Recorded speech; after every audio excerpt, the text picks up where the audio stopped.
అదుపులేని గుర్రాలు అడవులు పట్టుకొని తిరిగినట్టు అదుపులేని రేట్లు చేయబట్టి పబ్లిక్ ఆగమయ్యేటట్టు మొన్ననే జీఎస్టీ తగ్గించారు కదా అందరూ సంబరపడ్డారు కదా అని అనుకునేరు. అవు నిజమే కానీ కర్నూలు సాగుకు 100 కారణాలు అన్నట్టు పేద మధ్యతరగతి జనాల కష్టాలకు కూడా 100 కారణాలు ఉంటాయి. ఒక్కటి తగ్గింది అని అనుకునే లోపు ఇంకొకటి పెరుగుతుంది. ఇగో ఇట్లా ఇప్పటికే బీడి బిచ్చాం కళ్ళు ఉద్దరా అన్నట్టే అవుతాంద్రో దేవుడా అని అంటే ఇక ఇప్పుడు మళ్ళీ బండ నెత్తిన పడేసి ఎగురం చేసిండ్రట ఆర్టీసోళ్ళు. పండుగ పూటల్లో ప్రత్యేక బస్సులు అని చెప్పి ఊర్లలోకి పోయే పబ్లిక్ నుంచి గట్టిగానే వసూలు చేసిండ్రు. మరి ఇక ఊర్లలో ఉండేటోళ్ళని ఆర్చుకొని పట్నంలో ఉండేటోళ్ళని ఆర్చుకోకపోతే నారాజు అవుతారు అనుకున్నారో ఎటనో కానీ ఇప్పుడు పట్నం జనాల మీద కూడా వజన గట్టిగానే ఎత్తాండ్రు. సోమవారం సంధి గ్రేటర్ హైదరాబాద్లో తిరిగే ఆర్టీసీ బస్సులల్లో ఛార్జీలు పెరుగుతున్నాయి. ఆర్డినరీ బస్సులల్లో 1 నుంచి 3 స్టాపుల దాకా 5 రూపాయలు, 4 స్టాపుల తర్వాత దిగేటోళ్ళకైతే 10 రూపాయలు పెంచిండ్రు. అన్ని బస్సులకు గివే రేట్లు అనుకున్నారు. అట్లెట్లుంటది తిండి కొద్ది రొట్టె అన్నట్టు డీలక్స్ ఏసీ బస్సులలో తిరిగేటోళ్ళు ఎక్కువ కమాయిస్తుంటారు అనుకున్నారో ఏమో వాళ్ళ దగ్గర నుంచి ఎక్కువనే వసూలు చేస్తారట. అంటే డీలక్స్ ఏసీ బస్సులల్లో ఒక్క స్టాప్కి 5 రూపాయలు పెంచిండ్రు. రెండో స్టాప్ నుంచి 10 రూపాయలు ఎక్కువ ఇవ్వాల్సిందే. ఫ్రీ బస్సు పథకం పెట్టినాక ఆర్టీసీకి లాభాలు వచ్చినాయి, మస్తు రువడిగా పరుగులు పెడతాంది అన్నట్టు చెప్పిండ్రు సార్లు. కానీ ఇప్పుడేమో నష్టాలు పూడ్చుకునే తందుకే రేట్లు పెంచినామా అంటున్నారట. ఇది ఇట్లుంటే పెంచిన బస్సు ఛార్జీల మీద సర్కారు వాళ్ళను గట్టిగానే అరుచుకుంటారు కారు పార్టీ వాళ్ళు. పట్నంలో బస్సు ఎక్కి తిరిగేటోళ్ళ మీద ఇప్పుడున్నది కాక నెలకు ఇంకో 500 దాకా వజన పడుతుందా అంటున్నారు. ఇప్పటికే బస్ పాసుల రేట్లు పెరిగినాయి, T24 టికెట్ రేట్లు పెంచిండ్రు, ఇక ఇప్పుడు బస్సు ఛార్జీలే పెంచిండ్రు. అక్కచెల్లెన్లకు పిరి పెట్టి అన్నదమ్ములతోనే వసూలు చేస్తాండ్రు కదా, గిట్ల అయితే ఎట్లా సార్లు అని అడగబెట్టిండ్రు పట్నం జనాలు.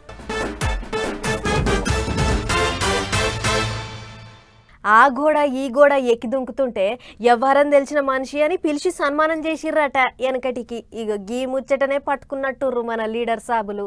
అవసరానికి తగ్గట్టు తాపకో కణవ మారుస్తుంటారు, తాపకో రంగు మారుస్తుంటారు. గమ్మత్ ఏంటంటే పదవులు కూడా జంపింగ్ లీడర్లకే దక్కుతుంటాయి అన్నట్టు. లోకల్ ఎలక్షన్లకు టైం దగ్గర పడుతుంది కాబట్టి మళ్ళోసారి జంపింగ్లు చాలైనాయి.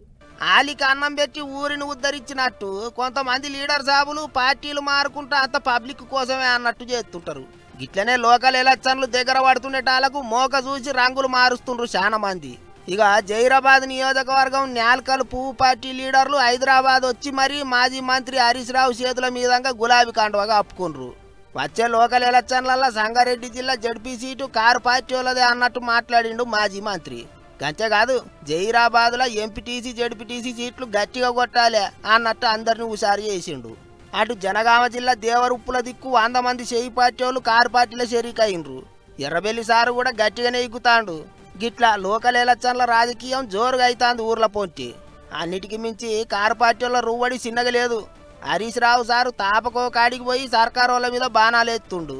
గిట్లనే కామారెడ్డి జిల్లాలో వానలు వరదలు చేయంగా వ్యవసాయం ఖరాబై గోసపడుతున్న రైతన్నలను అరుచుకున్నాడు మాజీ మంత్రి. ఇక చూడరు ఏమన్నాడో. పాలేందో నీళ్ళేందో తేలిపోయింది, తప్పకుండా భవిష్యత్తు మనదే. నాకైతే సంపూర్ణమైన విశ్వాసం ఉంది.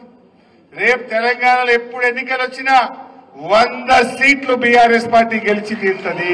అయిపోయింది గవర్నమెంట్, వచ్చేది బీఆర్ఎస్ఏ కాదన్నట్టు వచ్చే ఎలక్షన్లలో గెలిచేది కారు పార్టీ వాళ్ళే, ఎగిరేది గులాబీ జెండానే అన్నట్టు మాట్లాడిండు. రైతన్నలకు ఎకరానికి 25,000 ఇవ్వాలని అడిగిండు. ఇంకో దిక్కు కారు పార్టీ వాళ్ళ ముచ్చట్లకు చెయ్యి పార్టీ వాళ్ళు కూడా గట్టిగానే మరలబడతాండ్రు. ఎగిరెగిరి దంచిన గంతే, ఎగరకుండా దంచిన గంతే అన్నట్టు మాటలతోనే పొడుస్తాండ్రు. అన్నేమో గాని లీడర్ల జంపింగ్లు అయితే జోరు అందుకుంటున్నాయి. మరి కండువాలు మార్చుకున్న లీడర్లంతా పార్టీలకు ఏ పార్టీ అక్కరకు వస్తారో ఏమో చూడాలి.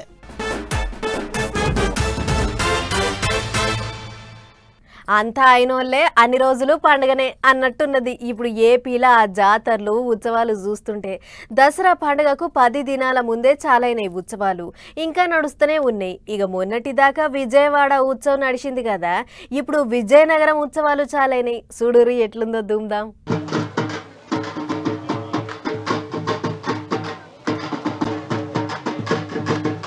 అది అట్లా ఆదివాసీ ఆడబిడ్డలతోని కలిసిపోయి హోంమంత్రి అనితక్క, ఎమ్మెల్యే అదితక్క ఇద్దరు కలిసి థీమ్సా నృత్యం చేసిండ్రు. డప్పుల దరువుకు తగ్గట్టు కాలు కదిపిండ్రు. గిదొక్కటే కాదు,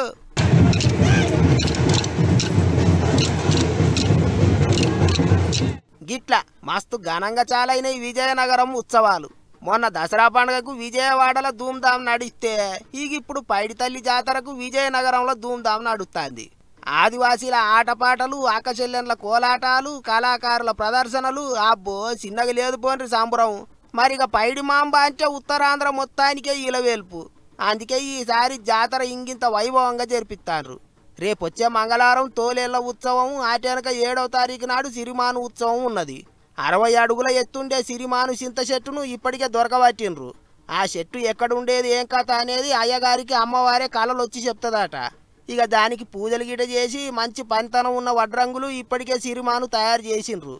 7వ తారీఖు నాడు అయ్యగారుగా సిరిమాను కొసకు ఊకొని అంతెత్తుకేంచి పబ్లిక్కు దీవెనలు పెడతాడు. మస్తు గొప్పగా ఉంటుంది సిరిమానోత్సవం. ఆ ఉత్సవం అయిపోయినాక కూడా జాతర నడుస్తుంది.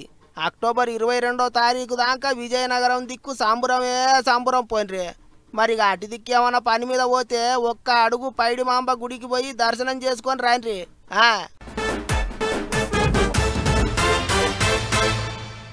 చింత చచ్చినా పులుపు సావలేదన్నట్టు వానాకాలం వెళ్ళిపోయినా కూడా వానలు మాత్రం ఆగుతలేవు.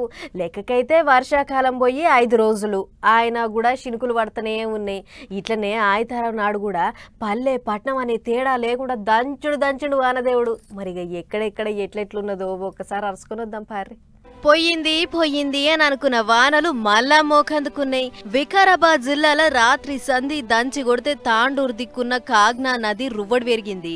దీంతోని కోకట్, రుద్రారం, కొత్తలాపూర్ దిక్కు వాగులు దుంకుతున్నాయి. అటు దధూర్ మండలంలా జోపుడు జోప్తే నాగసమందర్, కోట్పల్లి నడుమ రాకపోకలకు శాన తిప్పలైంది. ఇక వికారాబాద్ రూరల్ మండలం గొట్టిముక్కుల, ద్యాచారం ఇంకా నాగారం ఊర్ల పొంటి వాగులు ఒడ్డూసి పారుతున్నాయి. ఇక ఇదిట్లుంటే కామారెడ్డి జిల్లా ఎల్లారెడ్డి వరద ప్రాంతంలో మాజీ మంత్రి హరీష్ సార్ తిరిగిండు. అయితే నష్టపోయిన పంటలకు సర్కార్ పరిహారం ఇస్తామని చెప్పి ఇప్పటికీ నెల దాటినా కూడా ఇదివరదాకా ఇయ్యలేదట. ఇక గిట్లయితే ఎట్లా? 40,000 ఎకరాల పంట నష్టం అయ్యింది. వెంటనే ఎకరానికి 25,000 లెక్కన కట్టియాలి అని డిమాండ్ చేసిండు సారు. ఎకరాన 10,000 రూపాయలు తక్షణమే ఆర్థిక సాయం అందిస్తామన్నావు. తక్షణమే అని చెప్పి వరదల్లో మునిగి 2 నెలలు అయింది కదా. ఈ రోజు వరకు పైసా సాయం చేయలే రేవంత్ రెడ్డి గారు. ఇలా రైతులను ఉసురు పోసుకుంటున్నాను. వరదలో ముంపుకు గురైనటువంటి రైతులకు ఎకరానికి తక్షణమే 25,000 రూపాయల ఆర్థిక సాయం అందించాలని ఇవాళ రాష్ట్ర ప్రభుత్వాన్ని మేము డిమాండ్ చేస్తా ఉన్నాం. అటు ఖమ్మం జిల్లా తర్లాడ మండలంలో ఇదే కథ. మల్లవరం అనే ఊళ్ళే బావుల కాడికి పోతానికి ఈ తొవ్వే దిక్కు. ఇక ఇట్లయితే కాదని ఒర్రెలకు దిగి ఇచ్చంత్రమైన నిరసన చేసిర్రు. మాకు బ్రిడ్జ్ చేసేదాకా మా ఊళ్ళే లోకల్ ఎన్నికలు పెట్టొద్దన్నట్లు రైతులంతా ఒకటయ్యిర్రు. ఇటు భద్రాద్రి కొత్తగూడెం జిల్లాల జూలూర్పాడు మండలంలా పిడుగులు పడి ఓ కింటోళ్లు 3కి మస్తు దెబ్బలు దాకినాయి. ఎలకలొడ్డు అడవిలా పనికి పోతే గింత పనైంది. ఇక దెబ్బలు దాకినోళ్లను దాఖానా కొంచబోతుంటే నడమల వాగు పారింది. దీంతోని ట్రాక్టర్ల వేసుకుని అతి కష్టం మీద వాగు దాటిచ్చి మొత్తానికి దాఖాన్ల షరీక చేసిర్రు. 3 బానే ఊర్రు. అటు ఏపీల పోలవరం బ్యాక్ వాటర్ జయంగా అల్లూరి జిల్లా చింతూరు రైతులు 400 ఎకరాల పంట నష్టపోతుర్రట. అందుకే మునిగిన పంటను చూపించుకుంటా ఎట్లనన్నా సర్కారే ఆదుకోవాలి అన్నట్లు అడగబట్టిర్రు. ఇక మన దగ్గర ఇట్లుంటే అటు మీది బాజు ఉన్న జమ్మూ కాశ్మీర్ల పడ్డ జోరు వానలకు జనం పడుతున్న అవస్థలు గివి. ఆటోను కట్టెలకు కట్టుకొని రాళ్లు రప్పలను చూడకుండా మోసుకుపోయిర్రు. అటు ఇటు వస్తానికి పోతానికి తవ్వలేక ఊరోళ్ల తిప్పల గీ నమూనాల ఉంది. మొత్తానికి ఇంకో 2-3 వద్దులు పెద్దవానలే ఉన్నాయంటుర్రు. కాబట్టి జర్రంత పాయలంగుండూర్రి. తాగి బండ్లు నడపకుర్రా నాయన, అది మీకే మంచిది అని పోలీసోళ్ళు శిల్కకు చెప్పినట్లు చెప్తుంటారు. ఈయనకుంటే చెక్కింగ్లు పెట్టి ఫైన్లు, కేసులు, కౌన్సింగ్లు అని రోజుల కమానం తిప్పుతుంటారు. ఆయన కూడా ఇంటలేరు కొందరు మధుబాబులు. ఇట్లయితే కాదని కొత్త శిక్షలేస్తానికి తయారైతుర్రట పోలీసోళ్ళు. ఎజుడుర్రి. అసలు ముచ్చట్లకు పోయే ముందు మొన్న కమిషనర్ సజ్జనార్ సార్ ఏమన్నాడో ఇనూరోసారి. నేను డ్రంక్ డ్రైవర్స్ వదిలే ప్రసక్తి లేదు. ఎక్కడైనా మా దృష్టికి వస్తే because they are all equivalent to road ఇది ఒక road terrorism. They are all equivalent to terrorist. అంతే. ఇంకా వాళ్ళు తాగిన మట్లు ఎవరిని చంపుతారో తెలియదు, వాళ్ళు చచ్చిపోతారో తెలియదు, ఏమవుతారో అనేది కూడా తెలియదు. వాళ్ళు ఎంతో మంది ఫ్యామిలీస్ నష్టపోయినారు ఈ డ్రంక్ డ్రైవింగ్ వల్ల. వాళ్ళ సొంతంగా కూడా నష్టపోతారు. వాళ్ళు రోడ్ ఎక్కితే అవుతుంది. ఇట్స్ లైక్ సూసైడ్ బాంబర్ అని. అంతే. ఒకరిని చంపొచ్చు, 2 చంపొచ్చు, ఒక 4 కూడా చంపొచ్చు. ఇంటిరా పట్నంలో ఈ కాడ్ నుంచి తాగి బండ్లు నడిపితే తాట తీస్తామంటుర్రు మన పోలీసోళ్ళు. అందులో హైదరాబాద్ కమిషనర్ పోస్టులకు సజ్జనార్ సార్ ఏమంట ఎక్కిండో అన్నిటికంటే మోదాలు డ్రంక్ అండ్ డ్రైవ్ కేసుల మీద గట్టి నజరేసిండు. దీంతోని పట్నం అంతా షెక్కింగ్ల రువ్వడి జోరందుకుంది. ఇన్నొద్దులు తాగి పట్టుబడితే బండి సీజ్ చేసి తెల్లారి కౌన్సిలింగ్ ఇచ్చి పంపేది. కానీ ఇప్పుడట్లా కాదు, దొరికితే లోపలేసి ఓ మల్క శాపం రాకినట్లే రాక్తారట. అంతేకాదు బండ్ల మీద 5 కంటే ఎక్కువ చలాన్లుంటే లైసెన్స్ కూడా రద్దు చేస్తారట. తాగితే యాంకల ఏన్నో తన మలుచుకొని పండుకోవాలి. అంతేగాని ఏదో ఎలుగబెట్టే అర్జెంటు పని ఉన్నట్లు రోడ్ల మీదకి వస్తే వాళ్ళ పానాలు పోవుడే కాకుండా తోవెంట పోయేటి జనం పానాలు కూడా వట్టిగా పోబట్టే. అందుకే గొట్టుగా డ్యూటీ చేయబోతుర్రు. అంతేకాదు అమాయక జనాల సావులకు కారణమైతున్న మందుబాబుల తాట బరాబర్ తీస్తాం చూడుర్రి మీరే అన్నట్లు హెచ్చరిక చేస్తుర్రు. అన్నట్లు విఐపీలు ఎక్కువ తిరిగే బంజారా హిల్స్, జూబ్లీ హిల్స్ అసొంటి జాగల షెక్కింగ్లు చేస్తే ఒక్కటంటే ఒక్క డ్రంక్ అండ్ డ్రైవ్ కేసు కూడా రాలేదట. చూడుర్రి పోలీసోళ్ళ రువ్వడి ఎట్లుందో. అందుకే ఇప్పటికన్నా తాగి బండ్లు నడుపుడు బంద్ చేయుర్రి, లేకుంటే సినిమా ఎట్లుంటదనేది అటెంక చూస్తారు. ఏం చెప్తున్నా. చవితి ఉత్సవాలు ఎంత జోరుగైనాయో దుర్గమ్మ తల్లి నవరాత్రి ఉత్సవాలు కూడా అంతే జోరుగైనాయి.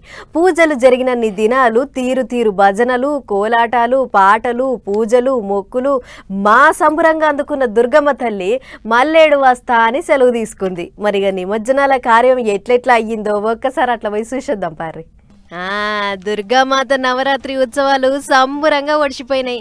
పట్నం అంతా పెట్టిన శాన విగ్రహాల నిమజ్జనం కోసం ట్యాంక్ బండ్ కట్టకాడికొస్తే అధికారులు నిమజ్జన సౌలతులు చేసి పండుగ మంచిగా అయ్యేటట్లు సాధించిర్రు. ఎటు చూసినా అమ్మవారి పాటలు, భక్తుల డాన్సులు, కేరింతల నడుమ నిమజ్జన కార్యం నిమ్మలంగా ఒడిచింది. అట్లా చెరువు కట్ట చుట్టూ పెట్టిన పెద్ద పెద్ద క్రేన్ల కాడికి తీసుకొచ్చి ఆఖరి పబ్బతి పట్టిర్రు. మొత్తానికి 9 రోజుల పాటు ఎంతో పాయరంగ పూజలు అందుకున్న 2000 దుర్గామాత విగ్రహాలు గంగమ్మ ఒడికి చేరినాయి. అటు పోలీసులు కూడా బందోబస్తు పెద్ద ఎత్తున్నే పెట్టిర్రు. ఎక్కడేం ట్రాఫిక్ తిప్పల కాకుండా ఎటుపోయే బండ్లను అటు సాఫ్గా వెళ్ళిపోయేటట్లు చేసిర్రు. ఇక నిమజ్జనాల ముచ్చట ఇట్లుంటే అటు ఆదిలాబాద్ పట్నంలో అమ్మవారి ఊరేగింపు కార్యం మా రంజుగయ్యింది. ఆర్యవైశ్య సంగపోలు పెట్టిన శారదాదేవి అమ్మవారు వీధుల పొంటి ఊరేగుతుంటే చూసినోళ్ళంతా మొక్కులు పెట్టుకుర్రు. అమ్మలక్కలు భజనలు, కోలాటాలు వేసుకుంటా డాన్సులాడితే కాశీ నుంచి వచ్చిన అయ్యవార్లు అచ్చం కాశీలో ఇచ్చినట్లే అమ్మవారికి గంగా హారతి ఇచ్చిర్రు. దీంతోని కాశీకి పోయి ఆ హారతి చూడలేని భక్తులు ఇదే ఆ గంగమ్మ హారతి అన్నట్లు ఎగవడి చూసిర్రు. అటు నాగర్ కర్నూలు జిల్లా కొల్లాపూర్లో కూడా ఇంతే. హారతులు, కోలాటాలు, గిరిజనుల డాన్సులు, పొల్లగాండ్ల ఈలలు, కేకలు నడమ ఊరేగింపు మస్తు ఊపు మీద సాగింది. చిన్నోళ్ళు పెద్దోళ్ళు అనే తేడా లేకుండా అమ్మవారి నిమజ్జన కార్యంలో పాల్గొని మస్తు సంబరపడ్డారు. మొత్తానికి 9 రోజులు ఎంతో నిష్టగా పూజలు అందుకున్న దుర్గామాత భక్తుల కానుంచి సెలవు తీసుకొని గంగమ్మ ఒడికి చేరింది.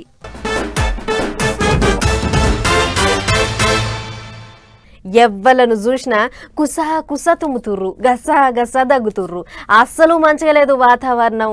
దగ్గు పర్షం బట్టి కొంతమంది, జరాలు వచ్చి ఇగింతమంది పర్షాన్ అవుతుర్రు. అందరేమో గాని జర్ర ఇండ్లల్లో చిన్న పొల్లగాన్లు ఉన్నోళ్ళు పైలంగా ఉండుర్రి. ఎట్లా పడితే అట్లా దగ్గు మందులు వాడకుర్రి. ఎందుకంటే ఇగో చూడుర్రి, కొండ నాలికకు మందేస్తే ఉన్న నాలికే ఊసింది అన్నట్టు నిన్నీయాల రోగం తక్కువ కావాలని మందేసుకుంటే ఉన్న పానాలు పోతున్నాయి. గిట్లనే మొన్నగా మధ్యప్రదేశ్, రాజస్థాన్ రాష్ట్రాల దిక్కు దగ్గు మందు చేయబట్టి 11 మంది చిన్న పిల్లల పానాలు గాలిలో కలిసినాయి. ఒక్క మధ్యప్రదేశ్ రాష్ట్రంలోనే 9 మంది చిన్నపిల్లలు జీవిడిచిండ్రు దగ్గు మందుకు అగ్గిదాలుగా. అదెక్కడి దగ్గు మందో ఏమోనని ఎమ్మటే ఆఫీసర్లు రంగంలోకి దిగి అన్ని తీర్ల కార్వాయి చేస్తే దాని పేరు కోల్డ్ రీఫ్ దగ్గు మందు అని తెలిసింది. వెంటనేగా కోల్డ్ రీఫ్ దగ్గు మందును అన్ని దిక్కులా బ్యాన్ చేసిండ్రు. 2 ఏండ్ల కంటే వయసు తక్కువ ఉన్న పిల్లలకు ఎట్లా పడితే అట్లా ఏవి పడితే గవి దగ్గు మందులు వేయొద్దు అన్నట్టు చెప్తుండ్రు సర్కారు వాళ్ళు. ఇక అది అట్లుంటే గా కోల్డ్ రీఫ్ అనే దగ్గు మందు తమిళనాడులో ఉన్న కంపెనీలో తయారైందట. దాని మీద పోలీసు వాళ్ళు కేసు పెట్టిండ్రు. అటు పిల్లలకు దగ్గు మందు రాసిన డాక్టర్ మీద కూడా కేసు పెట్టిండ్రు. గా కోల్డ్ రీఫ్ అనే దగ్గు మందులా పానాలు తీసే రసాయనం ఏదో కలిసిందట. మరి అది ఎట్లా కలిసిందో ఏం పాడో గాని దాని మూలాన అన్నం పుణ్యం తెలియని పిల్లల పానాలు పోయినాయి. దేశం అంతా ఇప్పుడు గిదే ముచ్చట నడుస్తుంది. జర్ర ఇంట్లో చిన్న పొల్లగాన్లు ఉన్నోళ్ళు దగ్గుమందు కాడ మాత్రం అసలు లాపర్వ చేయకుండ్రి. డాక్టర్ సాబును 1కి 10 సార్లు గట్టిగా అడిగినాకనే వాడుకోండ్రి. వెనక సిరికి ఏమనుకుంటే ఏం రాదు.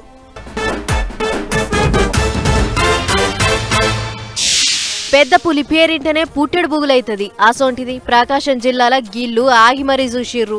డోర్నాల మండలం పెద్ద బొమ్మాలపురం అనే ఊళ్ళే కొందరు గండిచెరువు దిక్కు వ్యవసాయం పనికి పోతుర్రు. ఇక పోంగా అడవిలో ఇగో గీ పెద్ద పులి కనబడ్డది. మరి చూసినోళ్ళు ఎగబడతదేమో అని జట్న అడికించి వెళ్ళిపోవాలనా? మంచిగా ఫోన్లో వీడియో తీసుకుంటా నువ్వు పులివైతే మాకేంది అన్నట్లు ఆడనే ఉన్నారు. పాపం ఆ పులి మంచిదై బచాయించిర్రు గాని ఒక్క 2 అడుగులు ఈసొంటేస్తే మంచిగుండు అని అనుకుంటుర్రు గీ ముచ్చట చూసిన జనాలు. మొన్న అన్నమయ్య జిల్లా మొలకల చెరువుల వాటర్ ప్లాంట్ లెక్కనే లిక్కర్ ప్లాంట్ పెట్టిండో ఈ గ్రమంతుడు అని చూపించినట్టివి కదా. ఆగొగ్గ దుక్న పైన మందు సీసాలు ఇంకా ఏడేడ దాచిండు అని మొత్తం ఎంకలాడితే బాయ్ కాడ దానిమ్మ తోటల దాచిన మందు సీసాలు కూడా పట్టుబడ్డాయి. అంతా నకిలీ మాలే. మొన్నటి మాల్ సీజ్ చేసిన అధికారులు ఇప్పుడు ఈ తోటకాడి సరుకు కూడా దొరకబట్టిర్రు. మొత్తం 1.5 కోటి విలువ చేసే దొంగమాలు పట్టుబడ్డదంటుర్రు. చూడుర్రి ఎంత పనిమంతుడు ఉన్నాడో.